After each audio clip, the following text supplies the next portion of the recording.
হিলি স্থল বর্ডারে আটকা আছে চালের ট্রাক।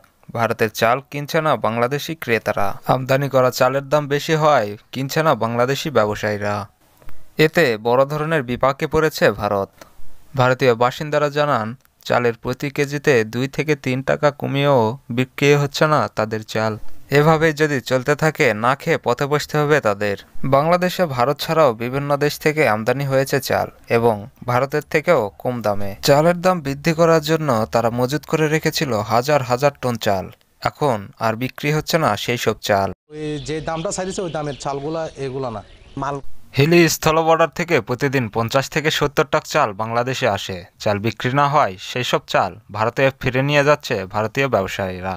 এবং সারা দেশেই চাউলের দাম কম, তার মানে প্রিয় দর্শক, ভারতের চাল নিয়ে আপনার কি মতামত তা এক্ষুনি কমেন্ট করে জানিয়ে দিন। আর চ্যানেলে নতুন হলে এক্ষুনি চ্যানেলটি সাবস্ক্রাইব করে আমাদের পাশেই থাকুন।